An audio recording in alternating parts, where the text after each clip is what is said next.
sun can start and going down. Oh, yeah. Oh, no, no, start and going down. Oh, yeah. Oh, no, no, no. Hey guys, welcome back to my channel, Just As TV. Today we're going to discuss, as you guys can see from the thumbnail, Love and Marriage Huntsville episode 9. So sorry I missed my upload time today, but I did a turnaround travel yesterday to New York and I am exhausted. Like, when I tell you tired does not even begin to describe how I feel. I didn't even want to come to work today. I just wanted to rest. I was up from like 2 o'clock in the morning on Saturday, and then my flight was at 7, a little bit after 7, and then I got to New York, did what I needed to do, got back on the plane by like 1 o'clock, and got back here, and I just been tired. That's all. I didn't really get a good sleep last night, so forgive me if this is not as energetic as it normally is.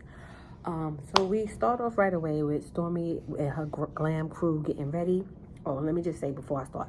Anyway, this review is not going to be that long because there wasn't a lot really going on. I think there was like 3 or 4 main issues that they did discuss.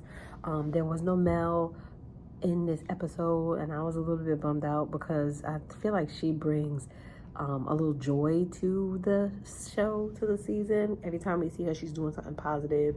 I don't know, and I don't want to say anything like that, but I just feel like she's not talking about the other cast members like that, outside of little situations that happen, and we don't get that blame game, melometer, this, that, and the third, like, whatever. Anyway, let's get back to the episode. Anyway, Stormi is meeting with her glam crew because she is going to turn herself in, but she wants to be dolled up. She wants her mugshot to be fabuloso, and she is in there crying because she can't believe that this kind of thing is happening to her. And I'm just like, didn't you notice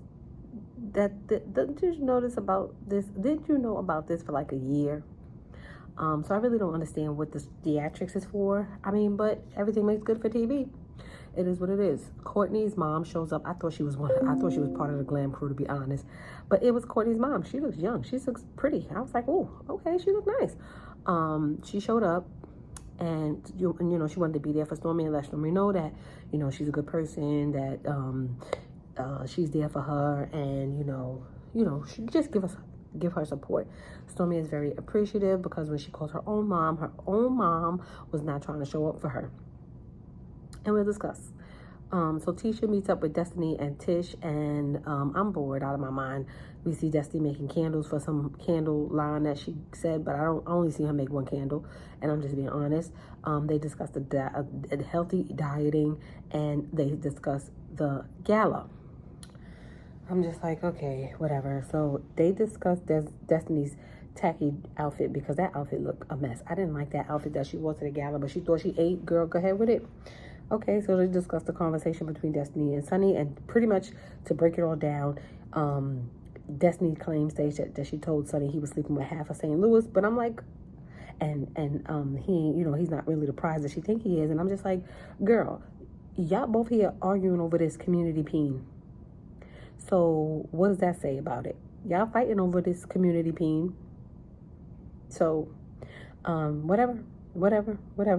She claims that she could still have Moses because he was staring at her at the thing. And I'm just like, that's side piece energy. That's side piece energy. So y'all do with that as what y'all want.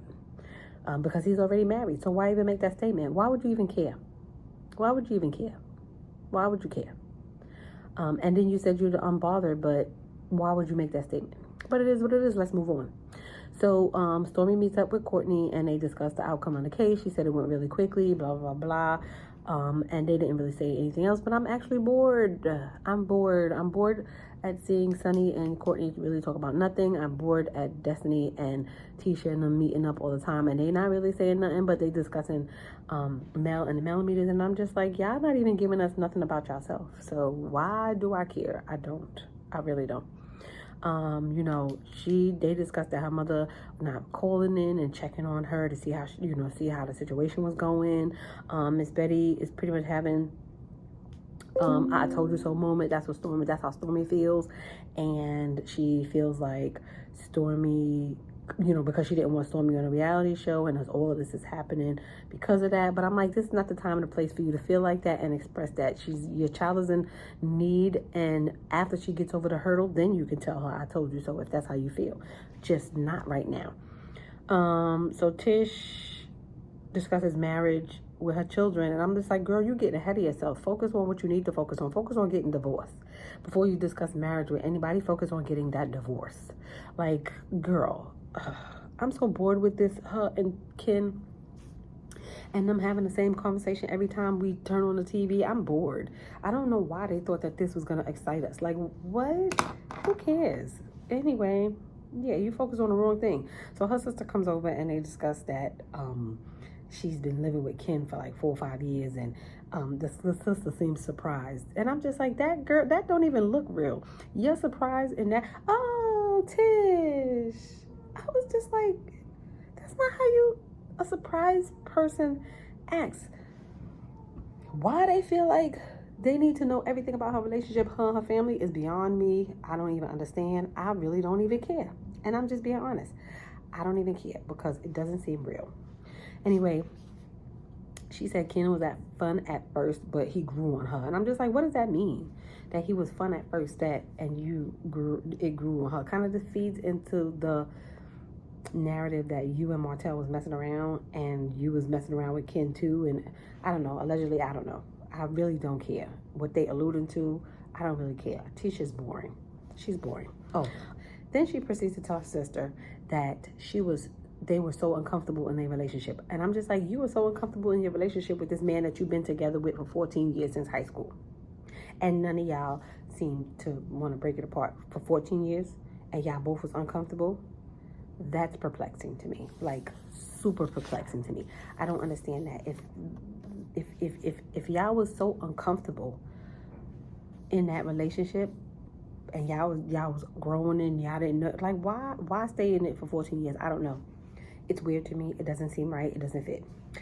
Anyway, we move on. The guys meet up to play bowling. It was Martell, Fletcher, Courtney, and Ken. Martell admits that he finally admits that he knew Tish. He said they initially say that they met through the brother, but he said they didn't meet through the brother. They met when they was out and about. Again, bored, uninterested. I don't care that you flinging your community peen out in the atmosphere either. It doesn't matter. So right now we got on the show, how many people with community peen? Too many. And then we don't care about any of them. We don't care. So Martell wants to get married again, and I'm just like, but not with Ariane. They keep throwing that, marry Ariane. They didn't say her name, but they keep alluding to her being it. And he looks like, child, no, that is just shameful. You got this whole girl online caping for you, taking bullets for you, doing all kind of foolishness for you online, and yet you're not intending on marrying her. He's talking about he wants to marry somebody new. And I'm just like, who's going to fall for that? But then again, you got these dummies out here that's still enjoying his company and entertaining him. So somebody will probably end up marrying him again, and all of his troubles and his headaches. But I'll leave that to them, whoever that person may be. And then Ariana's still going to be out here looking like a whole fool for some man that you've been with for over 10,000 years that don't want to marry you, and you have a baby by him. Okay. Stormi meets up with her mother, Miss Betty. And here's where the really dilemma or the good part comes in at, because the whole episode was a snooze fest. She wants to let her mother know that she hurt her feelings. And, when she told her that she was going to jail, and the fact that she said she wasn't coming and she couldn't, she wasn't going to be there, blah, blah, blah, blah, blah, blah, blah, blah. And if she didn't check on her, who cares? Anyway, so Stormi explains that she's going to have another baby via surrogacy. Good luck and congratulations. Kudos to you. Do your thing. Again, we don't really care. We don't really care about that. And then, so Miss Betty says that she wants Miss Betty says that she wasn't there for Stormi because she lives in a whole nother state, like a whole nother place. She doesn't live in Alabama, and she has an 80-year-old mother that she's taking care of. And I'm just like, if your mother is 80, then how old are you? Because I thought she was like 70 something, and this is no shade to Stormi and her mom. I just thought that the lady was like 70 something years old. She looks 70. So when she said that her mother was 80, I was like, how old is this lady that she looks so old? No shade. I'm just honestly curious, because that lady looks like she's like 70 something, like at least 74. And then when she said she got an 80-year-old mother, I was like, oh, oh, oh, oh, child, what? Okay, but let's move on. Anyway, she said she got an 80-year-old mother that she's taking care of, and she can't jump when Stormi, needs her to jump, because she can't get her issue, she can't have her, her stuff taken care of so easily. That way she could just jump when Stormi say jump. I mean, it is what it is. She also says, explains that Courtney's mother has more free time than her, and she could deal with it. That's why she's there. That's why she was there for her. I mean, this lady's throwing shade left and right, child. With a mother like her, who needs enemies? But that's just my opinion. It is what it is. Stormi says she needs her mother's care and her love and her concern and stuff like that. And, Betty has not provided that throughout her life. You have mothers like that. You have mothers that are unattached. And it's okay. But in the end, your children are going to suffer. It is what it is. And kind of like what Stormi is going through now. Betty also dropped the bomb that Stormi went to jail before, so she doesn't understand why Stormi's acting shocked and all scared because she's been in jail. And Stormi confirms that, yes, I was like 18 or 19 when I went to jail before. And I'm just like, okay, so why are you acting like this is your first time? Why are we having this conversation like it's new to you and you were having a nervous breakdown because it's the first time you ever been in jail? And I'm just like, okay, girl, okay, if that's the story you want to stick with, whatever, let's push on. So then they discuss, Mel and the melometers and Stormi being in the public eye. And if Stormi wasn't in the public eye, none of this stuff would have been happened to her. Nobody would be attacking her. Nobody would be coming for her. I told you so. I told you so. I told you so. And I was just like, whatever. She talks about how Mel calls her followers to activate. And I'm just like, every episode since we were on episode 9. Every episode since this season started, they have the word melometers in it. Every episode they discuss the melometers.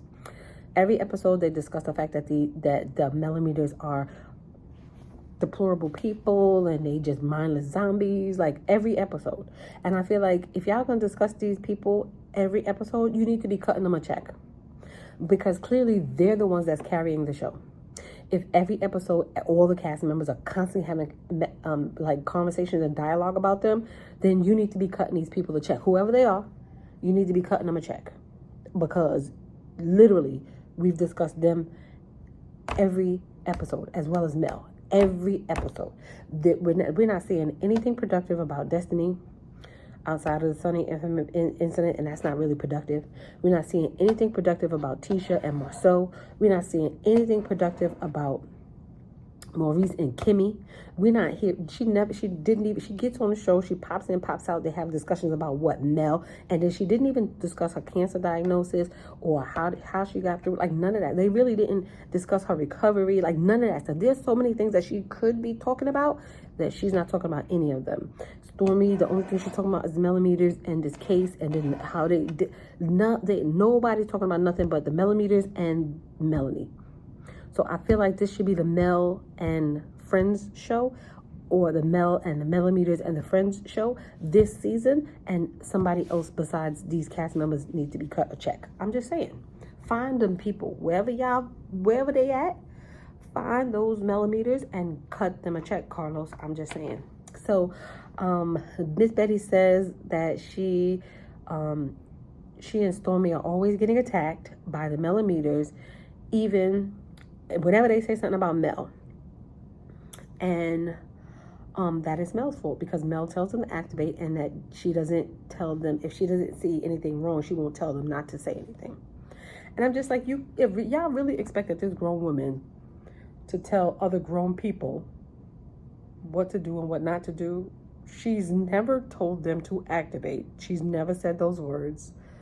And these people have a mind of their own, and they could do with the information that they do with as they please. If they see these cast members as liars and incapable of telling the truth, allegedly, and snakes, whatever they call y'all, and they don't like y'all, what makes y'all think that she could say anything to them? What makes y'all think that she could tell these grown people what to do and what not to do? If these people decide in their mind that they want to come after y'all and they want to do it however they want to do it, they're going to do it. She can't stop them. So I don't understand that. And that's no different from, like I said before, y'all allowing Miss Betty to get online and say whatever she want to say about her. Like she recently got online and said that she was unhinged. Or Miss Wanda getting online and calling her sleeping with married men, allegedly, like all of this stuff. Y'all, it's pretty much the same thing. Y'all don't reel in Miss Wanda or Miss Betty, and y'all expect this lady to wrangle in these followers. That's weird to me. If y'all think that we're going to sit back and believe that. I'm not a melometer. I'm just saying. I have eyes and ears. And like I said, deductive reasoning just makes more sense. Dead. Okay. And then so it's just a double standard. And it's crazy. It's like super perplexing to me. I don't know. So Stormi confirms that her mother has been saying stuff about Mel in her confessionals, you know, and that she doesn't like Mel because she said that she's been telling her that Mel is not her friend. So all you did to me in that confessional, that what I gather from that confessional is confirm that your mother has been for years talking about Mel to you. That's all that confirmed for me. Anyway, so Miss Betty barely wants to apologize to her. And I'm just like, I would hate to have a mother like you, child. I would hate to have a mother like you. But it goes off. They walk away. They smiling and they cackling. And I mean, it is what it is. And next episode, we're going to get Martell talking about how him and Tish went to the house together. And I'm just like, I think this is stupid. This episode was boring. I was unimpressed. And I feel like the Melodies need a check. Wherever they are, girl. I think y'all all need to get together and petition to Carlos to get y'all a check because they done named y'all a lot on this season. Every episode. Anyway, with that being said, we will discuss more to come. See y'all in the next one.